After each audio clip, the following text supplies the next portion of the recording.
the University of Washington Computer Science and Engineering Distinguished Lecture Series.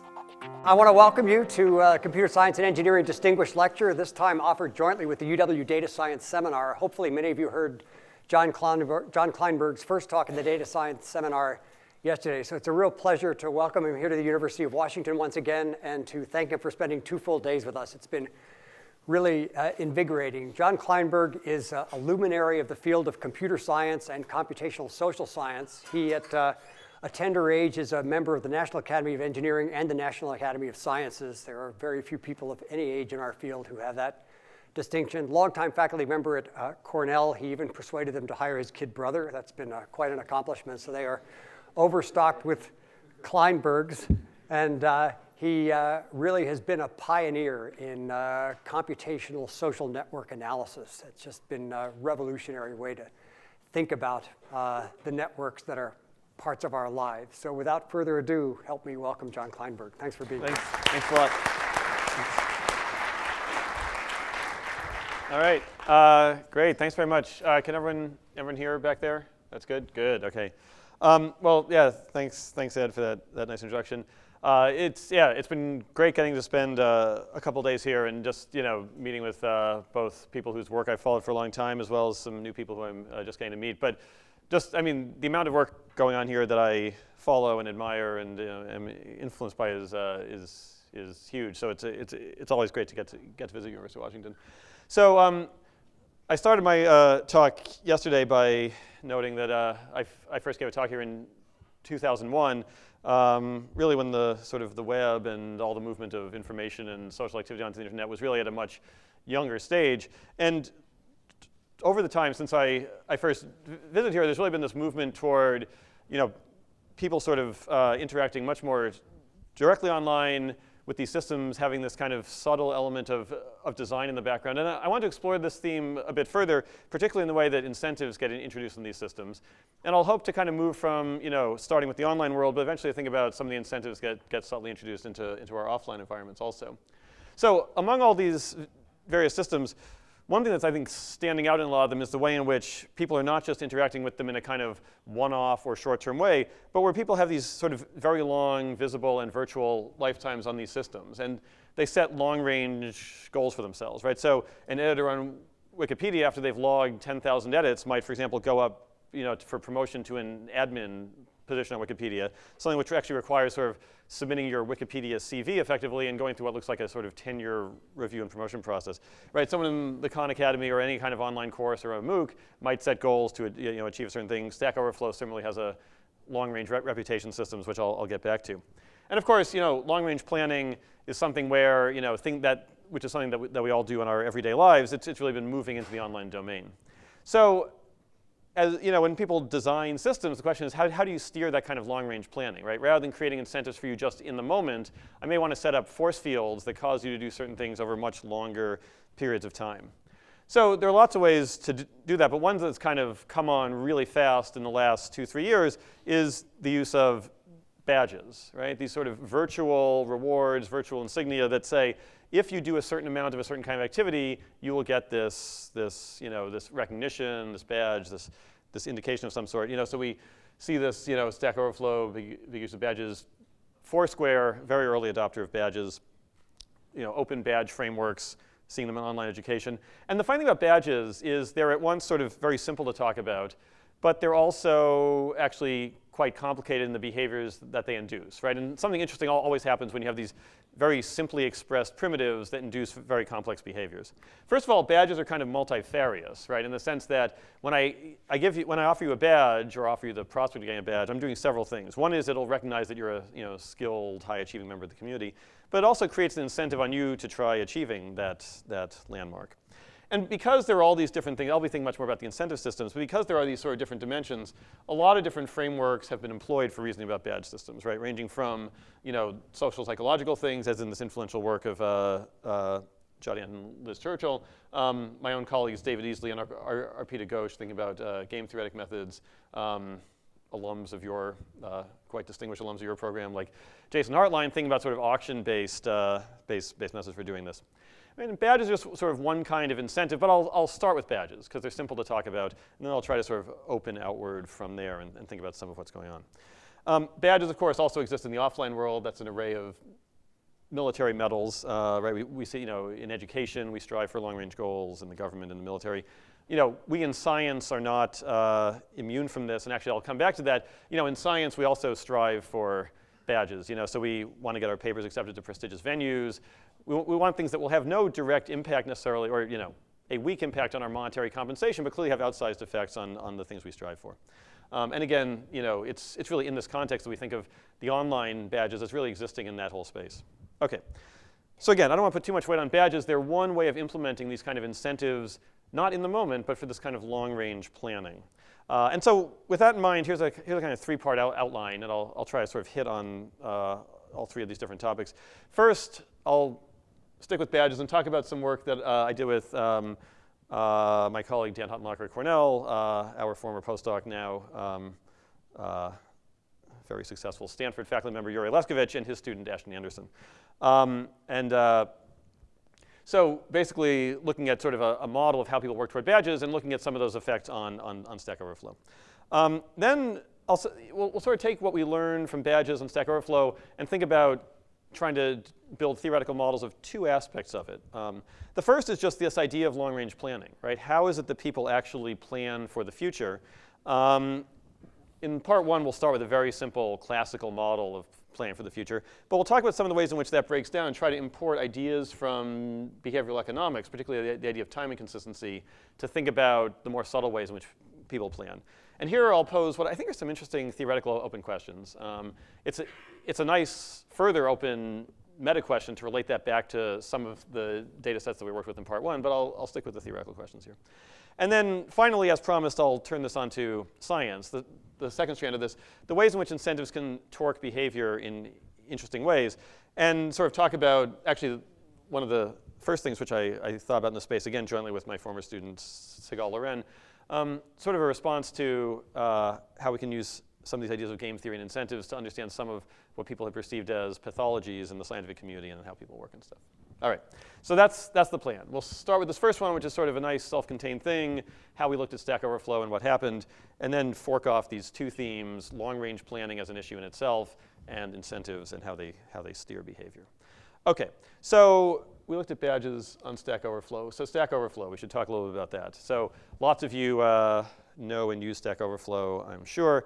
I certainly have used it. It's kind of, instead of actually having learned Python, my Python programming consists of a long series of Stack Overflow lookups, basically.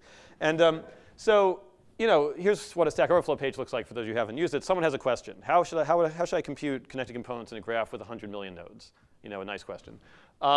And then a whole bunch of people propose answers to it. I've shown you one, but they could scroll down, and there are a bunch of them. Now, I'd like to point out sort of 4 activities you can do on Stack Overflow. I mean, there are many things that you can study here. I'm going to try to zero in on the ones relevant for us. The first is I can ask a question, like that one there. I can answer a question. And I can also vote. I can upvote the answer. I can say, oh, I like that answer. I, as a third-party user, am going to come in. I'm going to vote on that answer and say it's a good answer. And the fourth thing I could do is I could come in and I could upvote the question. Now, upvoting the question is maybe the one of these 4 that you're least aware of when you look at Stack Overflow. It's actually important for them, though, because they actually think of themselves as sort of serving this dual role. They help people answer their questions at the moment they happen. But equally importantly, they help people like me who need to know, how to invert a list in Python or something. I'm going to show up a year after that question was asked. But it's created this knowledge resource that's accessible through search, and you end up landing on this page. And if you know how to upvote the questions, you know how to prioritize them. So these are a bunch of activities that you can do on Stack Overflow. And if you think about yourself as a Stack Overflow user, you're dividing your time between these things. You ask questions, you answer questions, you upvote, you downvote, and of course you get on with the rest of your life that exists outside Stack Overflow. That's important because that's the full set of activities. That's the pie chart of how you're spending your time, some of it on the site, some of it not. Okay, what do you want to do as a designer of this site? Well, I would like to achieve a certain frequency of activities, right? So imagine in this sort of abstract world that I, as the designer of Stack Overflow, want a certain balance of activities. I want a certain amount of asking, answering, voting, and so forth. And certain of these things might be underrepresented. So for example, in the concrete instance here, there was maybe less voting on questions than we would have liked. So we like more voting because we need that metadata. And people like asking and answering, but voting is just this kind of civic duty you have to do that people don't do. What is under my control? Well, I can create, I can't directly tell people what to do, but I can try to create incentives that steer their behavior. I can create badges. And so what's happening is the user's now going to trade off between two things. They're going to trade off between what they want to do and their desire to get the badge. Right? So you're introducing sort of force fields into this. And so this notion that I'm going to sort of strive for long-range activities, the badge is set up. We can also imagine sort of an incentive being created.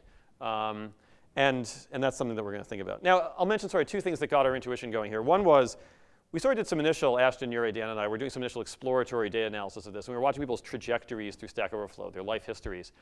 And we got to these weird points where people would sort of begin to sort of curve through this space of activities. It almost was like space was being warped by some big gravitating body there.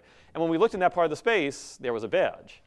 It was kind of altering their behavior. And we thought, OK, we're going to be on the right track if we can make a model where people are flowing through the system and they're being sort of deflected as they get near badges. That seems to be what's happening intuitively, right? So we'd like a model that somehow, as simply as possible, recreates that idea that I put in a badge, and I'm going to sort of mix kind of 3 different physics metaphors here, but right, sort of, it's going to sort of, everything's going to sort of line up with the flow lines created by that badge. OK, and so that's sort of what we're thinking about. All right, so how would we build a model of this? And I'm just going to sort of run through, what this model looked like and what happened, sort of on the way to thinking about the issues that this suggests. OK, so some ingredients. Here's going to be the model in one slide. I'll introduce a bit of notation as I go, and then we'll pop back up and sort of talk more qualitatively about it.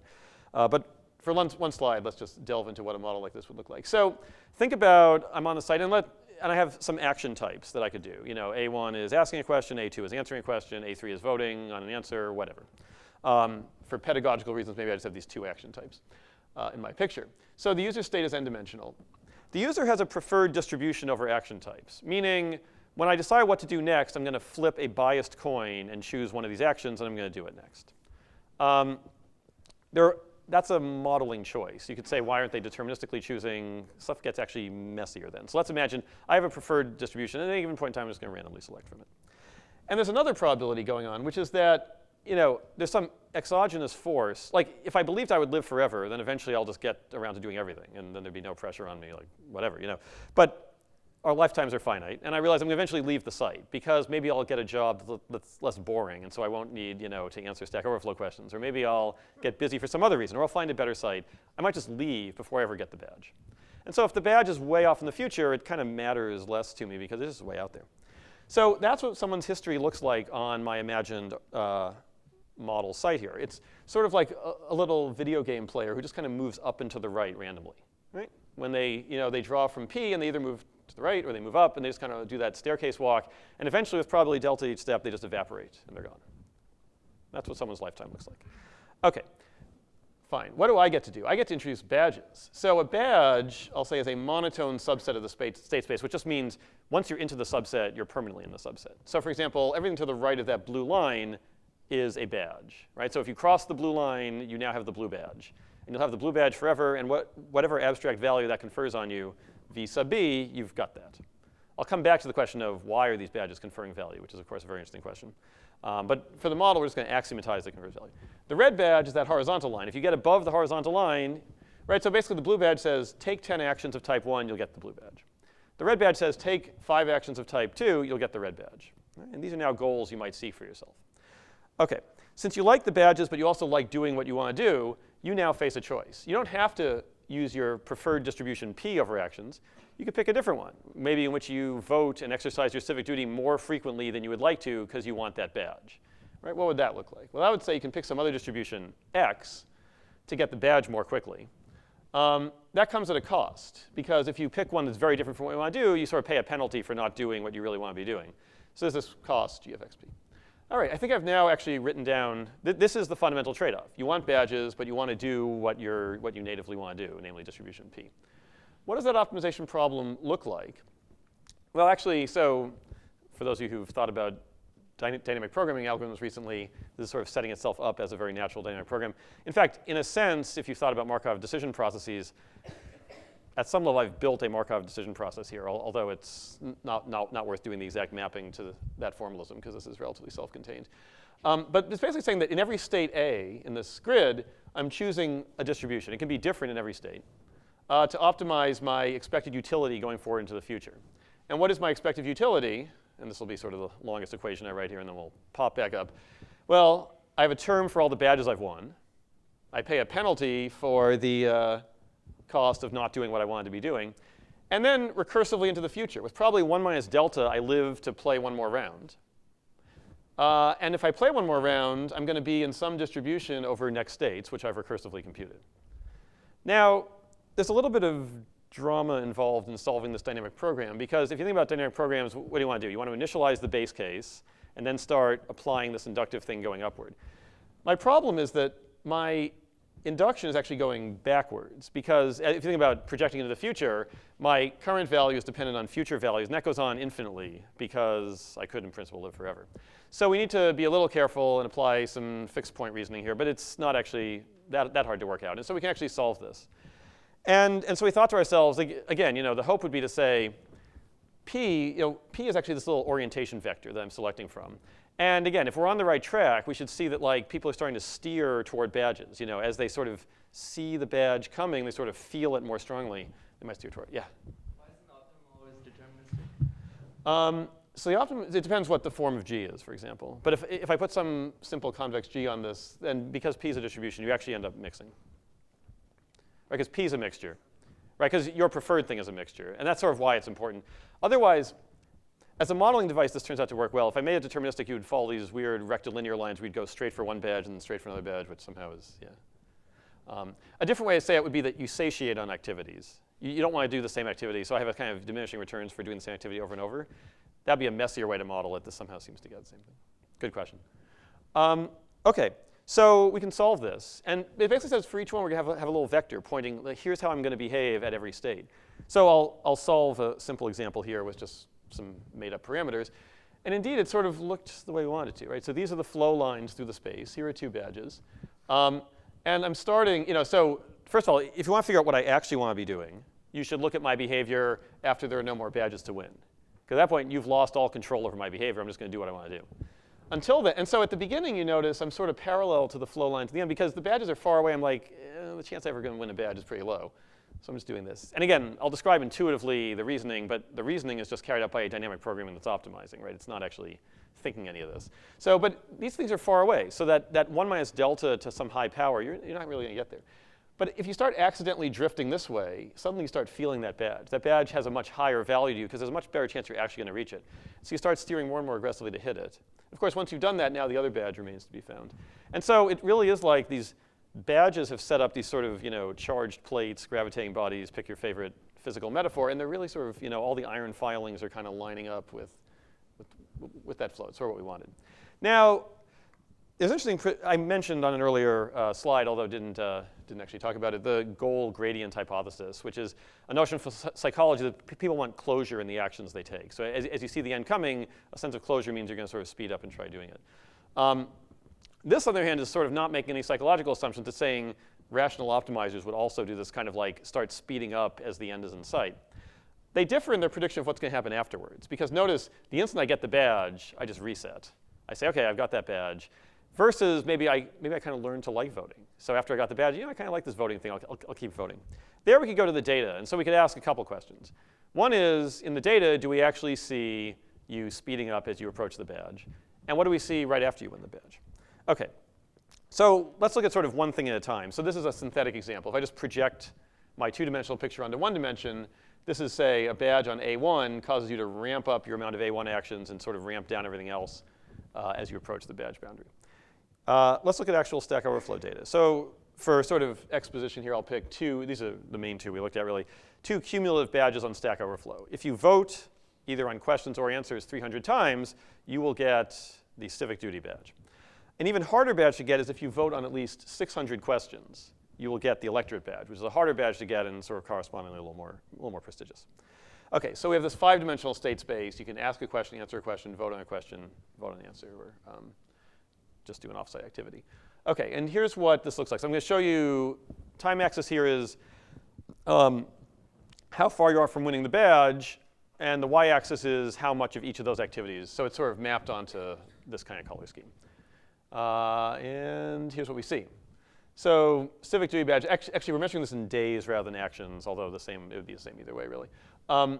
Civic duty, we see that as you approach the badge, you're just radically ramping up, especially at the very end, both your question voting and your answer voting, right? So if you were to just look at this and say, what is being rewarded here, you would see it's the, some disjunction of question votes and answer votes, because that's really what's, whereas the other two, asking and answering, is just kind of passing straight through that badge boundary unaffected, because that's not what's being rewarded. And the other interesting thing is that the instant you get the badge, well, not the instant, but it starts falling off really fast, right? It goes off a cliff after you've collected the badge. Question voting less so, because of course there's one more thing to win, which is the electorate badge. The electorate badge introduces this gigantic deflection on your question voting. I mean, it just goes way up, and then really falls off a cliff afterwards, right? You finally have the electorate badge. You're done. You're back to your reset on voting for questions. There are some other things that we're trying to tease out of this. Like if you were to ask, like, when you do this, what do you steal activity from? Obviously, partly from the rest of your life, because you're not really dropping much else off. But a little bit on the answer voting, right? So there's sort of an interesting question here, like, are you sort of mentally categorizing question voting and answer voting together? And so if I have to vote more on questions, I'm going to vote less on answers. Not clear from the data. OK, so this is saying that there is this kind of right at the boundary. It's ramping up and it's falling off very sharply. And one can build a simple model, right? One doesn't need to sort of delve into the psychology of people's behavior so much as just even a simple model of optimization would do that. It also suggests some interesting algorithmic problems that we started to think about. And let me just mention one here and then talk about a little bit of extra experimentation we did. So the interesting question is, suppose I'm let's just ask the question that we asked qualitatively at the beginning. Let's ask it formally. I have one of these state space systems, which are the actions you could do on the site. I have a desired distribution over actions, which I'll call Q, which is maybe different from any one person's preferred distribution. I'm allowed to define a single badge of value VB, and I want to create an action distribution as close to Q as possible. How should I define the badge? I could say put the badge, create the blue badge or the red badge, or create something which involves the sum of the actions. I can create any monotone badge I want, and each of them will create a particular overall distribution on actions, right? And so there's an interesting optimization problem. We've thought a little bit, so an interesting special case, for example, is if my one badge can just be a milestone on action of type 1. So it's going to be a vertical blue badge. I just have to figure out where to put it.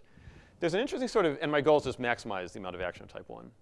There's an interesting interior optimum that you run into, because if I put the badge too far away, and again, this is not about human psychology, well, that too, but it's about rational optimization even. Put the badge too far away, a rational optimizer will say, I'm never going to get there. I will have left the site before I ever get it, so it has no effect on their behavior. If I put it too close in, they'll rush to get it, and they'll get it, but then I've lost control over their behavior for the whole rest of their lifetime, which is pretty long. And so it's actually finding the intermediate point, right, where I make them stretch, but not so much that they're just going to not even try. And that actually comes out quite clearly. When you look at the objective function, it actually has this interior maximum. Yeah, Dan. The model had delta as a constant, which seems like it affects this kind of question and also may not line up in the data. Yeah. Someone who has only ever done 7 actions is probably far more likely to leave than someone who's done 307 actions. It's true. So you could look at, what's nice about this framework, and again, this is sort of a very general framework, is you could put a different delta at every cell of this table. You could put a different p at every cell of this table. It could be that as I mature, I do different things in different phases of my life. That would all be fine. Of course, the expressiveness is both a plus, because I can add lots of stuff, and a minus, because now it's even harder to figure out what the parameters are in this space. So I think there's an interesting algorithmic question here. I'll also mention a question that we thought about and then did some follow-up work to look at. How do badges derive their value, right? This is sort of lurking in the background, right? We're sort of taking as given that people are trying to get these badges, but why? And there are a number of theories of why this might be. So here are 3 possibilities, 3 hypotheses that are all quite different. One is social, that I see other people with badges. I say, wow, these people are high status. I want to be like them. When I have those badges, people will also look up to me, right? So it's all about how people look at you when you have a badge. Motivational would say there's a sort of, if we set a goal for ourselves, then we have a motivation to try seeking, and we get satisfaction from achieving it, even if no one else sees that we have this badge. And transactional is, as the designer, I could say, when you get this badge, it will unlock certain features of the site, and now you can do stuff. And maybe that's the incentive. So we played with these 2, which don't involve changing the site, in a collaboration with Coursera, actually. And this is some work that, again, Dan, Ure, Ashton, and I did. working in conjunction with Coursera, they were interested in introducing badges into their forums because they wanted more forum participation on Coursera. And so they asked if we could set up some badges. And it was a chance to actually try different ways of presenting the badges to see actually what effect it would have on engagement. And so if we wanted to think about, for example, the social signal, we could say half the population just see, when they go to the forum, they just see people's names. But the other half of the population sees a little byline next to the names, which shows how many badges they've won and of what types. Right? So a strong social signal. If we want to think about the motivational mechanism, we could say on your profile, it could just say, here's your current situation in the course, or it could give you this sort of, elaborate badge ladder that shows where you are on the badges and how much you need to get progress to the next one, right? It sort of makes it very salient, your partial progress. And what we found was actually both of these presentations increase engagement on the site, right? So if we split the population and basically A/B test these, you see increased forum engagement when you offer these. This one actually was sort of more significant engagement. Relatively small absolute effects in what we saw, but definitely increased engagement with both presentations. And actually, although it's not a randomized experiment, on the features that we badgified, way more engagement in the forum than the previous times the course had been offered. Now, granted, lots of things changed from the previous time the course was offered, but it was interesting that it was sort of precisely the ones that got badges where there was increased engagement. So again, a reflection of the fact that people will work toward these badges. OK, so we've been thinking about, badges are one thing, right? But let's sort of generalize to just long-range rewards and how people plan for them. And I want to sort of mention some more theoretical modeling that we've been doing about this kind of long-range planning activity. Sort of inspired by the ways in which there really is this rich design space that you can play with, and we need sort of to understand better about what are the plausible models. So what is our model thus far? Plans are multi-step, and the agent is choosing a sort of optimal sequence of steps given the costs and benefits that they perceive. So maybe this is the whole picture. But there are certain features of human behavior that are really missing from this model. And I want to talk about one that I think is quite interesting that involves really trying to build a connection to the behavioral economics literature that really hasn't shown up in some of these algorithm design questions so far. So, all right, so people make multi-step plans. This is actually another example of a multi-step plan. If you go to the Tacoma public school system, not far from here, they take their graduation requirements, and one version is just a sort of table, but the other is this kind of pirate treasure map showing all the pitfalls you could reach along the way to get the treasure chest that is your high school diploma. And the point is, stuff can happen as you go. So one reason why the plans you make you might not follow through on is that stuff actually happens. So you're going through high school and your parents lose their job and you have to somehow do something differently, or you move or whatever. So stuff could happen that you just weren't anticipating. Other things can go wrong, and that's just, we could try to model exogenous factors there. But the other thing that can go wrong is that people are not consistent in their planning over time. And this is a fact that behavioral economists have really begun to delve into, and it's been sort of missing from a lot of these classical models that I've been talking about so far, right? Time and consistency. So we all know about time and consistency. Here's an example. You decide you're going to get in shape. This person was in Great Britain, I guess, when they decided they wanted to get in shape. And you plunk down money for a gym membership because at last you're going to get in shape. And then you discover that you always had other stuff to do, you're busy, you didn't really feel like going there that morning, and the whole month passes and you never actually visited the gym. And it wasn't like you broke your leg and couldn't do it. Circumstances had not changed. Your conditions were exactly the same as they were. You just never got around to doing it, right? It's a kind of, and so clearly something is wrong, right? The you who didn't go to the gym is sort of the same you who put down the money to pay for the gym membership. You should not put down the money. One version of you was wrong, either the current you or the future you, because your plan was inconsistent. You spent money and didn't actually follow through on it. OK, so this is something, obviously, we can observe. We can even do experiments and note it. But in the last couple decades, actually, behavioral economists have begun trying to build theoretical models of this. And I want to talk about some work that Sigal Oren and I did, where we tried to delve into these models and try to create a sort of unified framework where we could ask algorithmic questions. OK, so to talk about the origin of these models, I will tell the story of why the Nobel laureate in economics, George Akerlof, never made it to the post office. So he was on sabbatical in India. He wrote this in an American Economic Review paper. And as his sabbatical was winding down, he had this giant box of stuff he had to ship back to the US, actually for a friend of his who had been there also visiting him. Now, in order to ship back the box, his friend was waiting for the box. And it was hurting his friend every day the friend didn't have it. So there was an incentive to get the box to him.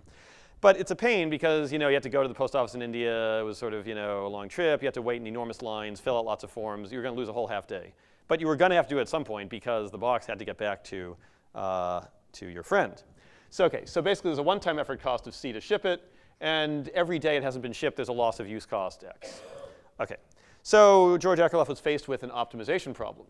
If he ships it on day T, right, there are n days left to go in the sabbatical, then the cost is the one-time cost C plus Tx for all the days it wasn't used. So now you can think about this is actually, if you think about not a hard optimization problem. So you'd like to min C plus Tx over T between 1 and n.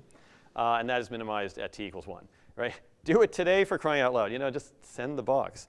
But he did something that you might recognize, I can still recognize from my own behavior. He procrastinated, right? So he didn't do it today. In fact, every day, it wasn't that he didn't have a plan. He had a plan. His plan was he would do it tomorrow because he understood the importance of doing it soon. But if you apply that plan inductively, then you end up waiting until day n. And of course, you have to ship it then, and you do at a significantly higher cumulative cost. There's more to the story. In fact, at some point, at roughly day n over 2, some other friends took pity on him and just brought it to the post office themselves, but that's outside the model. Okay, but he also did something that maybe all of us would not have done, which is he then tried to model his own behavior as simply as possible. And it's actually, and so this became the genesis of what behavioral economists refer to as quasi-hyperbolic discounting. But you can summarize it pretty simply as follows. So here's how it works. So basically, imagine, right, so we saw discounting already, right? Future costs being reduced geometrically.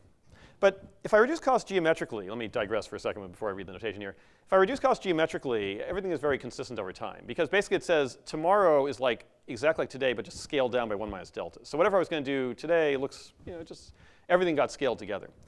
A different kind of discounting would be that costs incurred today in particular are more salient. They're going to be raised by a factor of b greater than 1. All future days kind of look the same to me, or they're discounted or whatever. But today is special, right? I don't want to do stuff today, because that would mean I would incur the cost right now. So on day T, suppose you just add that to the model. Well, now we have a different optimization problem. On day T, his remaining cost left in his sabbatical associated with the package, if he sends it today, is b times c, because the cost is just worse today. If he waits till tomorrow, well, OK, the loss of use cost is worse today, b times x. X is pretty small, though. Plus 1 times c, because he's not doing it today. It'll be fine tomorrow. So therefore, we just have an inequality. Tomorrow is preferable as long as c is big enough compared to x, as long as b is bigger than 1. Everyone see that inequality? So, right, so here, think of c as like 100 and x is like 1, and b is like 2, right? So this is like 200. This is like 2 plus 100. So it's like 200 versus 102. You put the b on the small term, right? You don't want to put the b on the big term. You never want to put the b on the big term, so you always put off mailing the package. And so you just keep, and so in fact, it all makes sense, right? It's not just that he doesn't send it, but in fact, the plan of this optimizing agent, you could debate whether they're rational, but the plan of this optimizing agent is exactly that on every day, the optimum is to send it tomorrow, right? But that's always true. Okay. So again, this became known in literature, thanks to David Leibson at Harvard, as quasi-hyperbolic discounting. That a cost reward realized 2 years in the future has a present value that's discounted geometrically, but also by this multiplier. Our special case is just, we'll have no geometric discounting. So the future just looks flat, except for today. Oh, and also, the other thing is the agent is naive about their own bias. So, right, so they sort of don't know that they have this problem. They don't factor it in. OK. And the nice thing was, OK, so here was the interesting thing. The behavioral economics literature ran with this, and they can model a whole bunch of things with it. So procrastination, like we see here. Task abandonment, right? So you have this great idea that you're going to write a monograph about this topic that you know, and you get like 50 pages into it, and you just can't get around to finishing it. And it sits there. And again, maybe circumstances changed. But if circumstances didn't change, then something was not rational there, because you just sank a lot of time into writing 50 pages, and that time was now wasted. Yeah. This is, of course, something we can all relate to because we all procrastinate. Yeah. But it seems to me there are a couple other factors here, and I wonder how you take them into account. One is that in this case, I bear one of the costs, and really somebody else bears the other cost. Yeah. Okay? I suffer an embarrassment, but that embarrassment doesn't get any greater as time goes on. I'm not fulfilling my responsibility. The other is that when I'm not shipping the package, I'm not just sitting on my hands, I'm doing something else. And that too has some costs associated with deferring it. So I'm substituting one thing for another. Yeah, that's true. So how you factor all this stuff together. OK, so let's take those in turn. So the embarrassment cost is sort of slightly orthogonal, as in his story happened to involve a friend of his, but let's imagine that this is, a medical procedure he's putting off, and the cost is to him every day he doesn't do it. The second one, yes, you're substituting effort. The assumption is that, if every day you're going to have roughly the same load of things that are urgent, the opportunity cost of not having done those urgent things on any day will be C. So think of C as that. So, Thank you. yeah, no, great questions, yeah. Everyone good with that? Right, so task abandonment, they've tried to model this way. And actually the benefits of choice reduction. If you remove people's freedom of action, you take away options, you can actually make their life better. Okay? These all come out of that. But each of these required their own little hand-engineered model to get this to work. And so what Segal and I asked was, is there a way to sort of do all these at once? Right? Is there a way to sort of have one model that sort of does all these? Another way to say this would be, in the spirit of thinking about algorithms and their performance guarantees, you'd like to sort of talk about the cost ratio. You'd like to talk about, the cost incurred by the present biased agent divided by the minimum cost achievable, right? That's a sort of kind of competitive ratio or approximation ratio, all the kinds of things you ask. In this case, it's sort of not the price of anarchy, as you might say in algorithmic game theory, but sort of the price of inconsistency. How bad can that get? But I don't yet quite know how to ask that question because, what question am I asking? I'm sort of saying like, let's get together, the high school story and the gym membership story and the post office story. And across all stories, what's the worst cost ratio? Like max over all stories of, I don't know how to quantify over stories, right? I want something I can quantify over. And that was sort of our initial instigation for, we want a model where we say over all instances of this problem, how bad can it get? Okay, so that was where we were. And we said, okay, here's an idea. Obviously, what all these stories have to do with each other is you're moving through a state space, right? Let's go back to like how we thought about Stack Overflow. There's a state space you could be in. I'm trying to get to a goal. And as I move through the state space, I incur costs. I'm trying to get the reward. So we could use graphs as kind of a basic structure to represent these scenarios. Let me tell you two versions, one with the reward, one without. So first, let's just say you're at S. You have to get to T. You must get to T. That's the goal state. And there's a shortest path problem that you face. So if I had this as a shortest path problem, I would say, well, actually, the cheapest way is over the top. 16 plus 2 plus 2 is 20. And the other ones are longer. OK, but I'm planning this as I go, and I'm time inconsistent. So really what's happening, if we think about time inconsistency, is that the first edge out is multiplied up by b. In all my examples, let's say b equals 2. Okay? So if I look at all the possible ways I could go, there are 3 paths through this graph. But the first one, my perceived cost is not 16 plus 2 plus 2. It's 32 plus 2 plus 2, because the 16 multiplied by 2. And it looks very unpleasant. And so in fact, I follow the edge to C. I've already left the optimum, because I don't really want to have to deal with the cost of 16 today. So I go to C, intending I'm going to go straight through. But in fact, when I get to C, I change my mind, because from C, things look a little different. Now I'd rather go down, paying 2 times 2 plus 16 instead of 2 times 8 plus 8. Okay? And so two things have happened here. I was suboptimal, and I didn't even do what I expected I was going to do when I took the first step. OK, so that's the idea. Now, this actually is quite an expressive model. So for example, here's George Akerlof's story drawn as a graph. Every day, he could, so state node vi now corresponds to the state of you reach day I without sending the package. Right?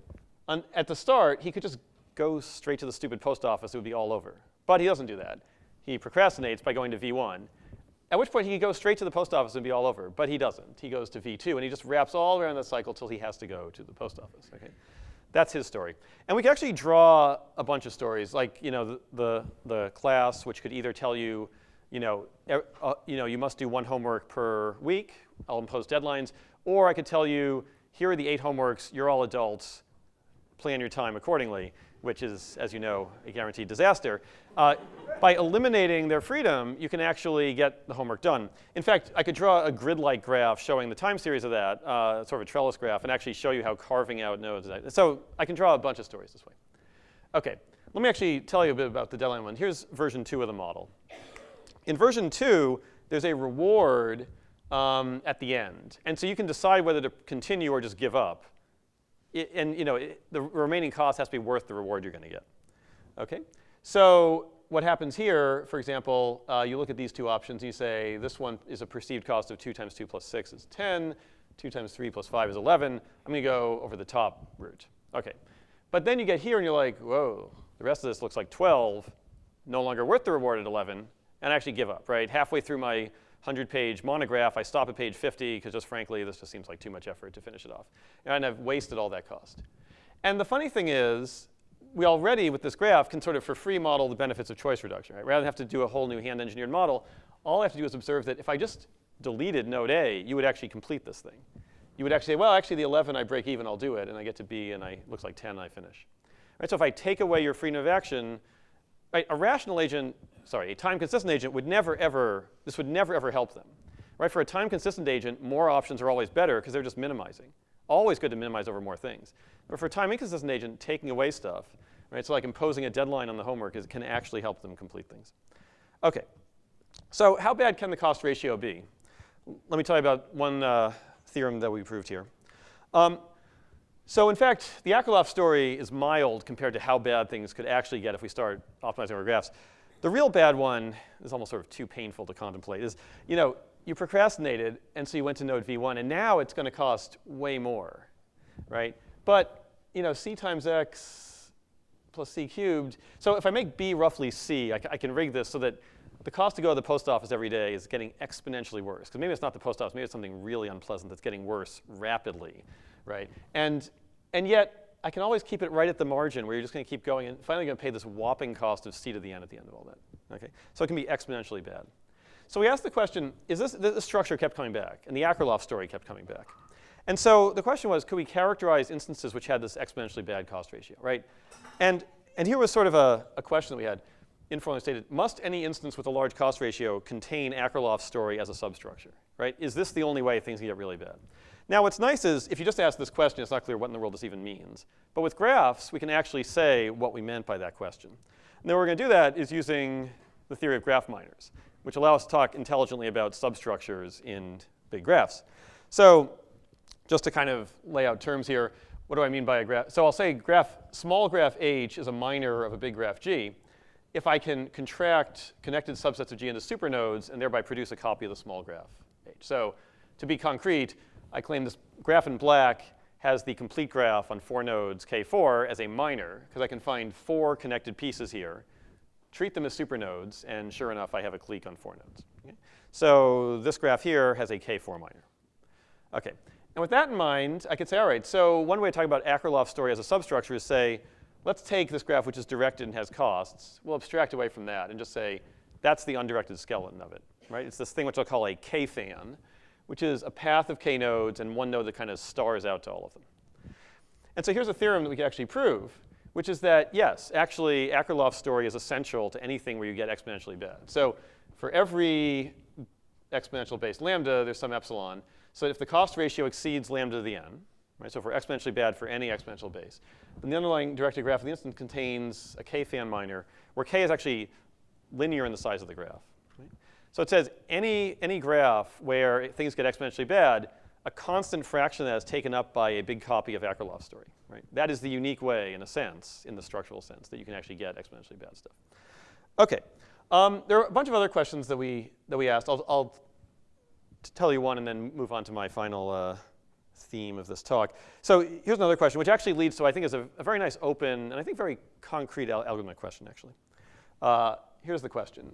Back to the choice reduction problem. As a designer, let's go back to me as the designer of the system. Right? I'm an instructor trying to create homework deadlines. I'm someone trying to help you be more personally effective by pruning options that you have. So a very concrete way to ask that is, suppose I'm given G, which is not traversable by a present biased agent, like that one up there. Is there a subgraph of G that is traversable? Right? As the designer, I just want to knock nodes out of it to make your life work better. Right? So it's a subgraph containment question. Input is G. You can't get to the end if you're present biased. Can I find a subgraph in which you could get to the end? Now we thought, OK, this won't be very hard, because if there's some subgraph that you could traverse, presumably the smallest one will just be a path. I should just find the path you're going to follow, and I should delete everything else and just go, this is your path, just do it. Okay? We thought that was going to be the answer. But the question was actually much, much harder than that, because sometimes I can find a subgraph that gets you to the end, but there's no path that gets you to the end. Let me show you an example. Here you are at S. So the reward is 12. And from here, I actually say, I can do this, because 2 times 2 is 4, plus the 6 up there, plus the 2. If I go over the top, I pay 12, I get 12. I'm going to make it. So I set out optimistically going from S to A. When I get to A, I realize, whoa, that's 6 times 2 is 12. That's not so good. Plus 2, I'm not worth it. But fortunately, the lower path comes to the rescue. And 2 times 3 plus 6 is actually 12. And I keep going, and I get there. Now, the problem is, if I only had the upper path, I would stop when I got to A. And if I only had the lower path, I would never start. Right? And so it's almost like, and this is not some sort of, this is a very intuitive situation, actually. Right? So if you're trying to convince, a 6-year-old to take violin lessons, you take them to maybe a violin concert where a virtuoso plays, and they say, wow, I could be like that person. Well, maybe. But, so they start taking violin lessons. They get to note A, and they realize, it's actually a lot of work to become a violin virtuoso. Not worth it. So you don't go up to B instead, but now you're underway, and you actually discover you can have you can get a lot of enrichment in your life just by playing the violin. You take the lower path. Right? So there are lots of situations where you need the illusion of this node to actually get you underway and actually. And of course, this gets into also things like, so is the designer actually basically deceiving people to get them to move on? And there are all sorts of interesting questions here about, what's reasonable behavior and what's not. And you can actually formalize some of those, right? That maybe you should only introduce modifications that are still benefit, in enhancing for the person. OK, so this was a much harder problem than we thought. We did have a theorem characterizing the structure of minimal traversable graphs. And then actually a bunch of people have followed up on this model, including Uri Feiga, who took an interest in it over the summer, and showed it's actually NP-complete to determine if G has a traversable subgraph. So it's actually quite hard to figure out, can you pare down to a core that you can actually traverse? But there are some very nice open questions. Maybe the simplest one to state, and I'll just state that one, is can you get an approximation to this? Right? So what would an approximation mean? That for some small factor, I bump up the reward and I delete nodes. Right? So if this graph is traversable, then there's a way for me in polynomial time to find a small increase in the reward and a traversable subgraph with that greater reward. Right? Kind of a 2-mode approximation. OK. So I promised I would come back to this issue of incentives torquing behavior and carry it all the way back to the offline world. And let me talk a little bit about incentives and scientific output. And I'll talk briefly about this. This was actually the first time that Sigal and I thought about sort of incentives, long-range planning, and how it torques behavior. So this is from a couple of years ago. But it's sort of, it's part of this theme that, right, we do this too, right? Let's forget the online world. Let's forget badges. Let's forget virtual badges. Let's think about science really as a model environment that has systems of rewards, right? There are lots of rewards we strive for. We want our papers to get accepted. We want our grant proposals to get funded. We'd like to get hired. We'd like our students to get hired. We look at who receives awards. All of these are effectively badges of some sort. Now, some affect your actual livelihood, like being hired. So maybe you want to cross that one out. But a lot of these, your salary is very immaterially affected by whether your next conference paper got in. You care about it much more than the monetary compensation would look like. Now, sure, there's a lot of decentralization here. But actually, science is also interesting because when we talk about the designer, science is much more of a planned economy than you think, right? You literally can find, in the actual economy, it's very hard to find committees of people sitting around deciding what the price of milk should be. You can find approximations of that. In science, you very much do find people sitting around tables at conference program committees saying, should we accept this paper or that paper, and what message will it send to people about what they should be working on? I've been in untold numbers of those conversations, right? And so you actually find this kind of designed planning. So people are actually taking the incentive effects of their decisions into account exactly with these things. They understand that they're levers. And it was sort of with that in mind that this piece of mail showed up in my inbox about 6 years ago, signed by a really esteemed bunch of theoretical computer scientists who were concerned. Some of you may have seen this on blogs. This is a screenshot from Scott Aronson's blog where it got reproduced. Concerned that the CS theory community had been sort of over-rewarding technical contributions and was sort of under-rewarding conceptual contributions, right? That effectively the wrong things are being valued in the community, and this is a problem. We should do something about it. And they mailed me, and I'll confess, they asked, would you sign on with us? And I said, and I meant at the time, this is a tricky question. I need to think about this. And then I missed my chance to sign it, so I went out without me. And I meant that. I needed to think about it. And that was 2008. And finally, Sigal and I wrote this paper in 2011, which was sort of the outcome of us, thinking about it, because it seemed like I mean, this is not about the theory community. Every community I've ever talked to, systems, AI, PL, NA, all of these complain about this, that the wrong things are being valued. There's something robust about it. And if it's robust, it must be happening for a reason. Well, so you start looking into the literature. And actually, there are sort of these two pathologies people talk about. And let me say what they are. So the one that this letter is signed by this blue ribbon set of theoreticians was about, which raised some very deep questions, is that certain research questions seem to receive an unfair amount of credit, right? That progress on some questions is heavily rewarded, even when the community has common knowledge that there are other things that seem equally valuable. And often the sort of nature of the skew is based on sort of the technical difficulty, right? The sort of technical things. That was sort of the nature of the argument. Now, there's a second one which they didn't explicitly talk about, but you can also hear people talk about. And this is Robert Merton's famous Matthew effect, which he articulated in the 1960s, that when two people do a joint discovery or two people independently do a discovery, the more famous one tends to get more of the credit. Okay, so two people do the same thing, and one of them sort of gets an outsized share.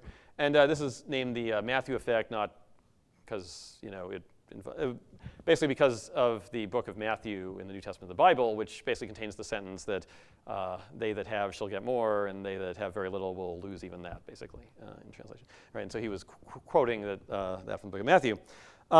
Both of these are going on. Now, in fact, this is sort of a two-sided thing, right? If I think about what is going on in science, I'm pairing up people with the problems they work on. It says that unfairness is operating on both sides of the market. It's operating on the right-hand side with the problems you're choosing. It's operating on the left-hand side with the people who are choosing them. Now, maybe this is, again, just a story of people and their biases, and it's just life is unfair. But maybe there's something else going on. And so, again, we wanted to sort of delve into this and say, is there a model that helps us understand qualitatively that these are really robust things? So for that, we have to first ask, why do incentives happen in science? Why give out scientific credit? Why value these things? And there's been a long argument that scientific credit creates incentives, right? So it causes people to distribute their effort over different research problems. And I'll indulge briefly in the Matthew effect by pointing out that there are at least 2 Nobel laureates in this list who've thought about this, Ken Arrow and Eric Maskin, and then all those other people up there too.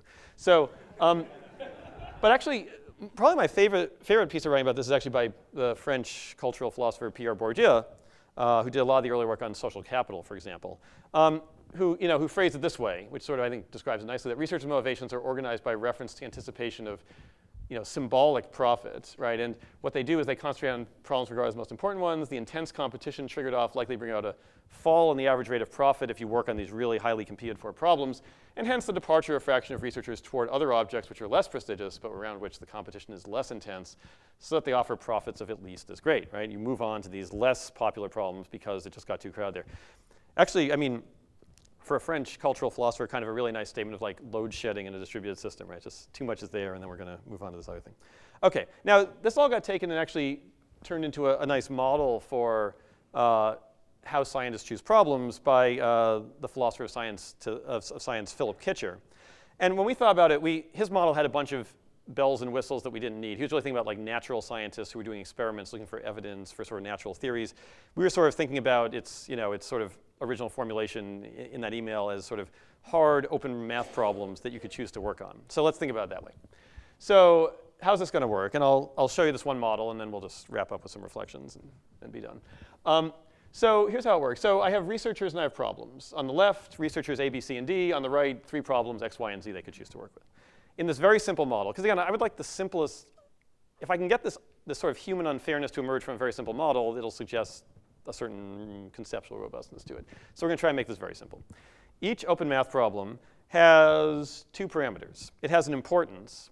And crucially, because I want the unfairness to be very stark, everyone is going to agree on how important this problem is. Right? This is not going to arise because of differences in taste. We all agree how important it is. That's the weight, Wx. And then it has a difficulty, F sub x, which stands for failure. That is your probability of failing when you try to work on it. You try, but you just didn't succeed. And so researchers are going to pick problems. And the way they do that is they pick a problem. A and B picked X. They pick up a coin labeled X, they flip it. And with probability F sub x, they fail, and probably 1 minus F sub x, they succeed. And they've thereby accomplished an importance of Wx. That's how it works.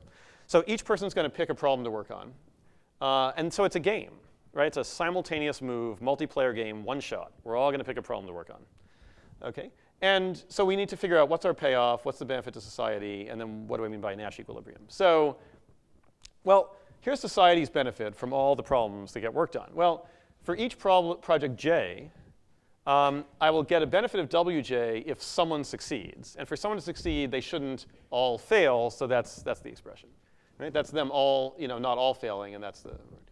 Now, the benefit to a player is, well, if they're one of the Kj people who does it, here's the expected reward from that project, and someone's going to do it first. It could be them, right? So we're adding one more feature to the model that if Kj people all work on it, one of them does it first. And finally, a Nash equilibrium would say that's a Nash equilibrium if even looking at what everyone's doing, no one has an incentive to change the problem they're working on. All right, let me walk you through an example and see if we can reproduce some of the effects we were talking about. So here's a world with 2 researchers, 2 problems. Again, simple enough example, we can do it by hand. So the first problem has an importance of 1 and a probability of 1/2. The second problem is actually a slightly less important problem, and it's harder. Right? It has a weight of 9/10, and there's only a 1/3 chance you're going to do it right. You're going to solve it. OK, so on the left is the Nash equilibrium. The 2 people compete over the more important, easier problem. I mean, it seems reasonable. And you can work out the math. Each player is getting, well, there's a 3/4 expected benefit from that. One of them will get it. So they get a payoff of 3/8 here if you work through the math. Right? So, whereas if you switch, then you're all alone on project Y, which you do with 1/3, getting 9/10, so you get 3/10. But 3/10 is less than 3/8. Neither of them wants to switch to the smaller problem. Right? They're both competing over this one. And they're both happy they're competing over this one. But society is not happy, because society would actually get a higher, currently society is getting 3/4 this way. But if they were to separate, society would get a 1/2 from the top one, 3/10 from the bottom one, that's 4/5. It's better than 3/4. I mean, that's fine. Like, the world is full of examples where the Nash equilibrium is not socially optimal. So, although it's interesting that, people are kind of allocating their effort incorrectly, it's not necessarily news. What's interesting here, though, is, again, this is a planned economy to some extent. So suppose you were in charge of the world. Could you do something about this bad state of affairs? And the answer is yes, you could. You could actually declare that, well, actually, we're going to decide that if you solve the lower problem, your reward will be 6/5. We understand the importance is 9/10, but we're going to inflate the credit you get to 6/5. And what's going to happen now, actually, is that now the unique Nash equilibrium in the system is socially optimal. Right? I've gotten people to do the right thing as the designer of the system. And how did I get the people to do the right thing? I did it by being intentionally unfair, right? By taking the harder, less important problem and artificially inflating its credit. And note the weirdness, right? We're not suffering from a mass delusion. The community still agrees that X is the more important problem. It's just that if they're trying to optimize their productivity to the outside world, they need to create this artificial currency internally in which they reward apparently the wrong things. Right? OK, so that's sort of, that was talking about. And we can actually do this with the Matthew effect also. We could say, for example, again, we're stuck in this bad Nash equilibrium.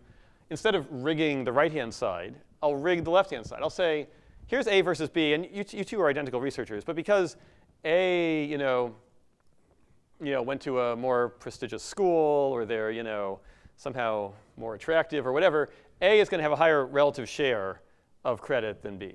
So if the two of you compete, then I'm actually going to give and you both solve it. I'm going to give credit to A with probably 5/6 and B with 1/6, and not 50-50. I'm just going to make life unfair. Well, now B decides it's not worth competing with A, and B goes off and works on problem Y. And perversely, social welfare has gone up. Right? By unfairly scaring A away from it, scaring researcher B away from it, things have gotten better. So it's a kind of Matthew effect. Obviously, fame is not part of our model. But if this were their relative fame, 5 versus 1, B would be scared off from competing with A, and they would just go do something else. OK, so we looked at this. And actually, these are worked examples to show you what we had in mind. But we proved some theorems. In particular, you can actually now prove theorems that for any instance of this problem, a set of players, a set of projects, difficulties, importances, there always exists a reweighting of the projects so that all Nash equilibria are socially optimal. And there always exists a reweighting of the players. Right? So you can either use unfair allocation of credit. You can also use the Matthew effect. And you can always get social optimality. OK, so here are some just thoughts on what this tells us. And then I'll wrap up. Happy to take questions. So first of all, reweighting of the projects. So Pierre Bourdieu, who described people being scared off from the intense competition and going to look at less contentious projects, he was right in principle. But the problem is that effect is not working optimally. Right? So here there's intense competition. Society would benefit if people were scared off. But it's not enough competition to scare them off. So the problem is it's not optimally balanced. And sort of the world needs help balancing it. Similarly, reweighing the players is even more sort of weird. And kind of, it's sort of this weird controversial point that what is it saying if you just interpret the math? It says by unfairly marginalizing certain people, by telling them, if you do this, we're just not going to take that as seriously as if someone else does it. By marginalizing them, you're forcing them to embark on higher risk activities, which are ultimately benefiting social welfare. Right? Is that a good thing? Are we happy that that's true? No. I mean, it seems kind of unfair. But it is what's happening in this model. And it's therefore something to ask whether we actually see evidence of that happening in real life, right? In the sense that none of these are design recommendations so much as just observations about what's happening robustly in these kind of systems.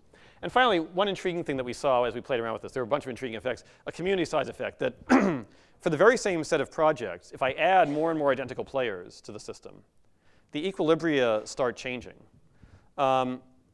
And in particular, the optimal allocation of credit you have to do starts changing. And the rough direction it goes is that as communities get more crowded, as I add more players, I have to reward more and more and more the kind of hard, less important problems. Right? So as communities get more crowded, in effect, they become more obsessed with the hard problems. And that's happening just out of the model. A whole bunch of questions you could ask here, right? I haven't, for example, talked about collaboration. How should we divide credit between people? I haven't talked about dependence among the projects, right? Maybe it's the initial step doesn't get as much credit as the last step, or vice versa. And of course, dynamic arrival of projects. A project shows up, we don't quite know how hard it is until we try it out. So all of these are interesting sort of things that you could ask here. But more generally, again, as in all the other examples I've been showing you, the conferral of rewards, in this case, symbolic rewards like status, are becoming part of the design space.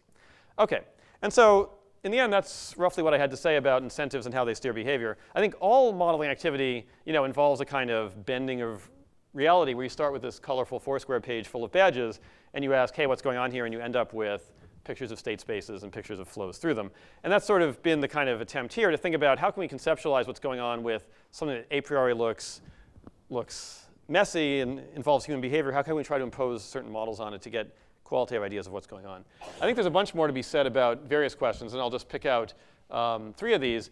One is this question about where does the value reside in these rewards, and this sort of teasing apart of the social, the motivational, the transactional aspects, and many others. Right, how these different mechanisms for value affect the design. And in particular, if people have a mixture of motivations. Some are interested in the social status aspects, some are interested in the transactional aspects. How do we design for an ensemble? Computational models incorporating human behavioral biases like time inconsistency, I think we're really only scratching the surface of what one can do. And there's really a large and growing literature in behavioral economics that's really moved beyond the stage of just intriguing experiments and is beginning to formalize a lot of these things. I think it's really ripe for theoretical ideas and computational ideas to come in. And I think as we think about these systems that we design and the consequences, sometimes intended, sometimes unintended, of the incentives that we introduce, I think the kind of algorithmic and computational ideas that we as a community can bring to bear are going to play a crucial role in all of these questions going forward. Thanks very much.